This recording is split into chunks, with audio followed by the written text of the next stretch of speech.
Thank you so much for having me here to talk about cybersecurity in your business environment. I am Ann Genge, and I'm the CEO of Alexio Corporation, and we're in the business of privacy and security for people just like you. I am very passionate about cybersecurity, especially education, and it's not just because I have built an amazing career with it. I'm also very passionate to bring other women into this industry. We're still very underrepresented, and there are lots of places in cybersecurity for all types of people, not just those who build the security applications, not just those who use them, but also there's such a shortage of people to teach just like what we're doing today. And so I hope that I can sort of get a few more people passionate and energized about looking at cybersecurity as a career, as well as applying it in their everyday lives. So I've been told I have about 28 minutes to dazzle you, probably freak you out quite a bit as well, but hopefully give you some peace of mind by the end. And I think everyone will be shocked to know that pretty much many of you are already in a position where you've had one of your online accounts breached. Your email might likely already be on the dark web. And many people have already been involved in breaches and don't even know it. So what we're going to do now is I want you to go to monitor.firefox.com. And you can do this on your phone, of course. This is just searching up in your browser. And you can put your email address in here. Now, many of you have a few different email addresses. I understand that. You'll have a Gmail. You'll have one for your work. You can check all of them. And then you can also click this button here, and that will keep you up to date and give you an alert when your email address shows up in a breach. And the reason why this is so important is it's not just about identifying what breach you were involved in so that you can, for example, if you were involved in the LinkedIn breach, that you can go in and change your passwords and your security questions for that account. It's also giving you a cue to go and check and change passwords and security questions for all of your other online accounts as well. Because I know that most of you still reuse passwords and credentials across many different accounts. And the danger of that is these bad guys, they know that. So once they get a hold of one set of credentials on one online account breach, they'll use it and try to attack you and breach you on any number of other online accounts. And if you think about the types of accounts you have, there's social media, there are bank accounts, and many. We all have many. In fact, I was astonished when I started using a password manager and creating a unique set of credentials for each online account. There were pages of online accounts. So very, very important. Check that and stay on top of it. Now, as business owners, or even just working in any business now, is a juggling act. There are many different things that we need to be taking care of in a day. We're all collecting and using data. Some of us are solopreneurs. Some of us are startups. Especially in startups, we're busy collecting data so that we can market to people, ultimately sell to people. We're giving our own information out over different types of online accounts, sharing accounts, emails to different investors potentially. And there's a lot of data flying all over the place. And unfortunately, what I still find is that privacy and cybersecurity end up being kind of like an afterthought. In fact, we even get companies coming to our business that have found out that they need to put these cybersecurity and privacy measures in place because they've found that out during due diligence when they've been trying to fundraise for their company.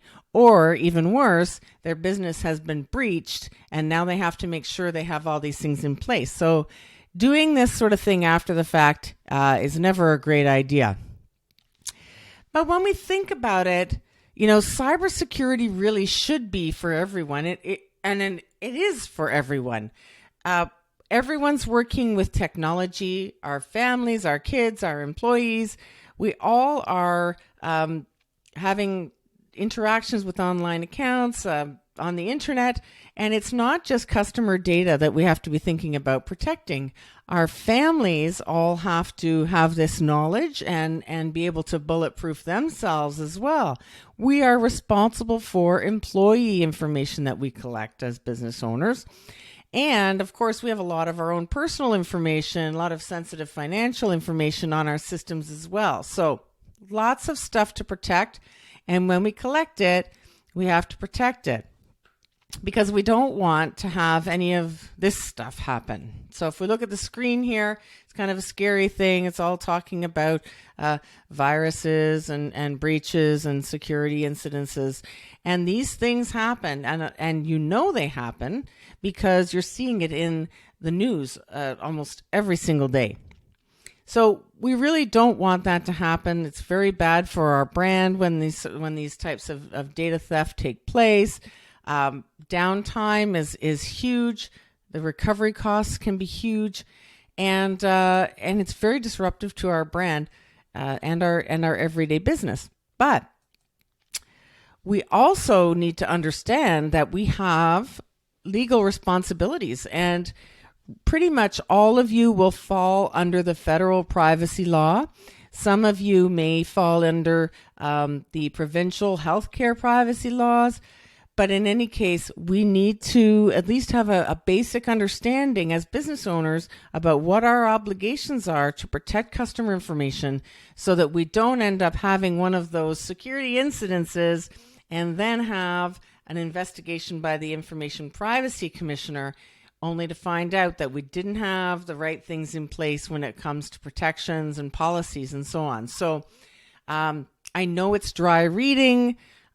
I'm always around to help people for this type of thing as well. I'll give you my email address at the end. But a couple of things is that it's not just about security. It's also about privacy laws and policies that help us support security. So it's really important to take a look at that as well. So at this point, many of you might still be kind of freaked out because you did the breach search and now you're finding out that you've been involved in the LinkedIn breach, the Dropbox breach, the Yahoo breach, the Bell breach. Lots of questions floating around, and I just dumped a bunch of heavies on you about viruses and privacy laws too. But let's work through what tend to be the biggest blind spots for businesses, specifically small businesses that I see. And I think what's most alarming about it for me is not just that businesses aren't doing it, but then at some point, most of us make the connection that if everyone's doing this poorly, then how safe is my data? Because I am a consumer somewhere. I am a patient somewhere. And there are a number of entities that are collecting my information. And if 86% of businesses are not prepared for cyber attacks, 71% have already had them, and 43% don't have a cyber defense plan, then that's not so great for us as individuals either. So I think it really underscores how important it is for all of us to do much better when it comes to cybersecurity. Now, over 90% of successful cyber attacks are facilitated by human error. And that's a really alarming statistic. Now, it's not just user error. Sometimes it's configuration error. It's errors on the part of the third parties that have our data in the cloud. They've had a breach, and it all really almost always comes back to humans being involved in that process. Now, also, what's really important to know is that we're going to discuss in a few minutes about social engineering and hackers, and how hackers actually hack people as much as they hack systems. Humans often have to be the gateway to allow cyber attackers into a network. So here's your blind spots. Now we're gonna look at each one of these things. It's email, it's online document sharing, online applications like cloud-based, web-based applications. Terrible when it comes to reusing of passwords. I see this all the time. People are still sharing passwords and granting access to your accounts by third parties. And then I'm going to touch also on this thing to do with the gig economy, what's happening there. So if we start off with the first few things, it's not too hard to see that we are super connected everywhere. So we have all types of online accounts, we have social media, we have banking, we have websites, we're using email. Everything is interconnected, and there are things called APIs which connect applications together, and these are all risk vectors. These are all areas that can be gaps in the security and the privacy of our information. And so if I look at really the biggest problem, it often comes down to email and online document sharing. And we use these tools because they're really easy, but they're really not very secure at all.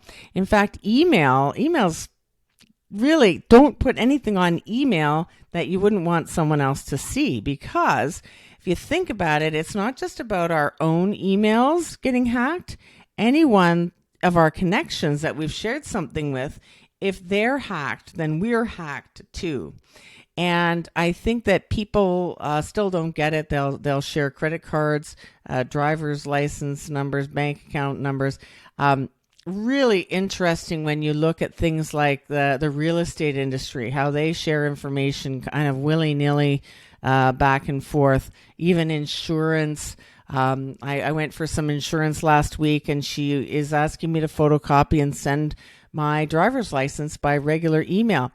And that's just not secure. So anything that you don't want someone else to see, email it using encrypted email. And there are some really easy and not that expensive tools that you can get and use for that.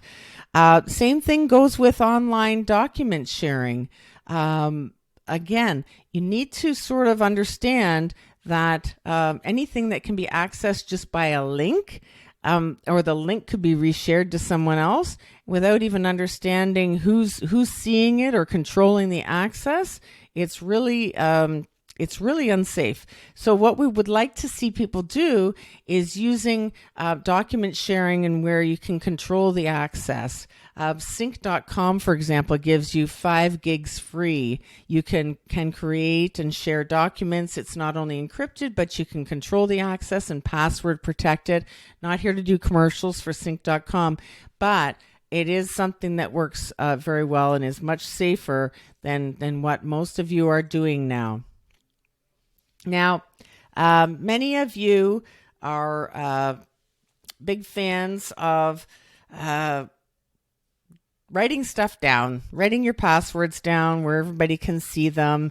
You need to really safeguard these. As I said earlier, they need to be different credentials for each online account that you have, but also don't share them and change them often. And you need to also remember about the credential stuffing thing, where they can reuse those passwords and credentials across many different accounts. But what I also see is a lot to do with sort of the idea that people will manage our website or manage our social media. These things get sort of farmed out, and often what I see is the social media company, for example, might send over a spreadsheet saying, please fill out this spreadsheet with all of your usernames and your passwords so we can do your posts for you. And there was one company like that I evaluated, and the organization, it was a healthcare organization that was using them actually, and they thought that it was being managed by one person, but there was actually 9 different people working on that account. So those user credentials with full admin access were being used by 9 different people across the world. There were some people in Canada, but there were some people in a few other countries as well. And so you can see instantly how the ability to track down who did what became impossible. And in those scenarios, it becomes impossible to create a good privacy and cybersecurity program because we just don't have the ability to audit those trails of who had access and when. And so, as much as many businesses do rely on the gig economy, that is where you can outsource different tasks, it's very important to be thinking cybersecurity first, be thinking privacy and security first.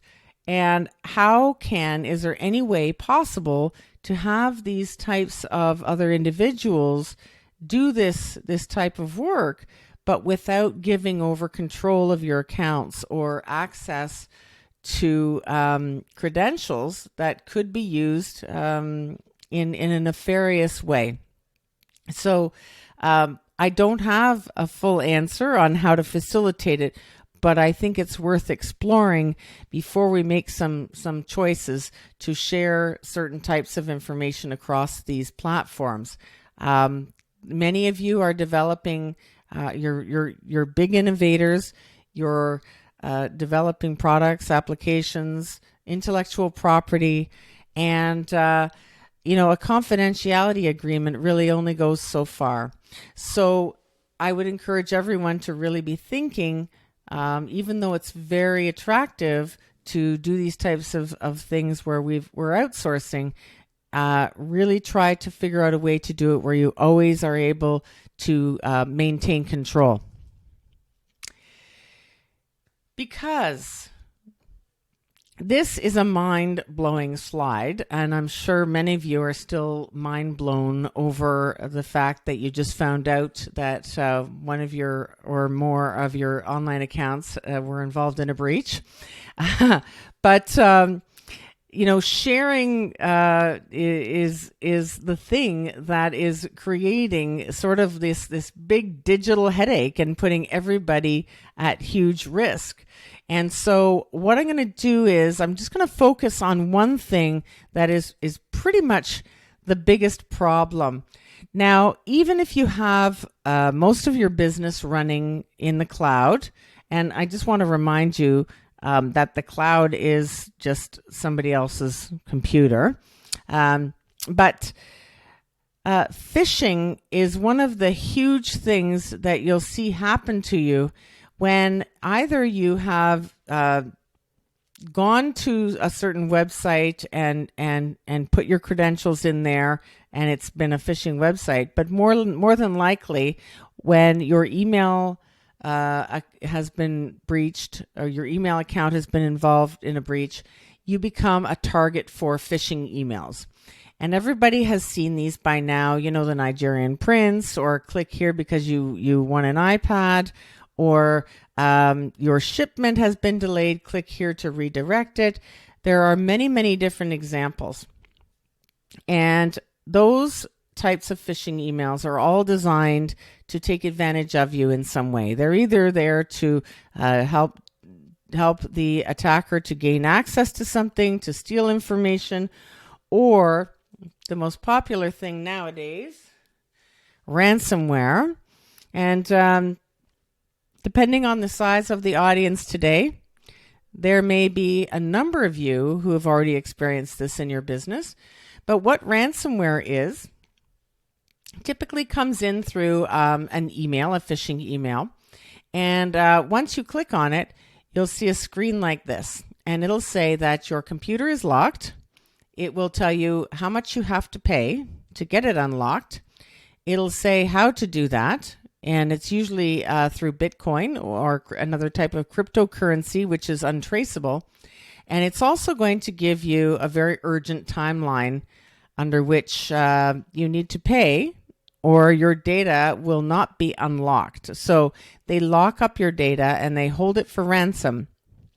Now, what's even nicer of them in the last 3 years or so is many ransomwares today will not only do that, but they will also steal data and say, if you don't pay us, we're going to publish it online. Now, some will even go a step further and say that they will call your business partners and let them know that you've been a victim of ransomware. There was a healthcare case last year under which the cyber attackers actually phoned patients of a healthcare clinic and asked them to pay, or else their individual personal health information would be released for public consumption. So this is a huge problem. But what I will tell you is, if you keep your systems up to date, you run a multi-layered type of cybersecurity program on your network, you will have a good chance of bulletproofing yourself from this, as long as you put together the educational component like we're doing today. And there are a number of companies that can do that for you. Obviously, mine is one as well. But you don't want to be finding out about this after the fact. So some of you are sitting there and thinking, well, I have everything in the cloud. I'm fine. The cloud is safe. It's secure.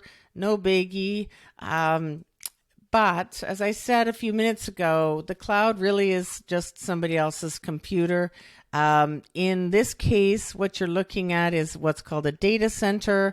And what happens is, when you use online applications, or you can host some of them yourself, you are part of one of these or a number of these different machines within a data center. And they do have really great security. They do have great backup. They have power redundancy. They have internet redundancy and all as well. However, there are two things that can happen here that still end up not being as risk-free as people think. And one is, like we saw in the last couple of weeks, actually, even Microsoft, the U.S. government, some other governments around the world have been breached because human error, weak passwords at lower levels that allowed these hackers to get in and escalate and finally have stolen a lot of really important government intelligence. So it still has to be configured and managed properly for you, and those are still leaky buckets. And then the other piece that is really quite hysterical, if you think about it, is that no matter how secure any of this is, if somebody just simply gets your password, you're done. They can get in and they can do whatever they want anyway. So this brings into mind that there are ways that you can provide yourself an extra layer of defense with your online accounts, and that is something called multi-factor or two-factor authentication. And all that is a second step to logging in. Now, you may already be familiar with that. Generally what it is you go to log into an account, and either it requires you to show your face on your phone, or a PIN number comes to your text, and then you enter that code. Having those extra layers, very, very important for the security of your business data. So let's just do a little wrap up here. We need to know and always have an inventory of what applications we're using. So as a solopreneur, like as a single person working in a home-based business, for example, it might be fairly easy for us to take inventory. But as we grow and scale our businesses, we really need to have like a living inventory of that. We need to also know where all of the different types of data lives. Some is on our systems, some is in our online CRMs, applications, but we'll find that our customer and business data often resides in a number of different places and a number of different copies.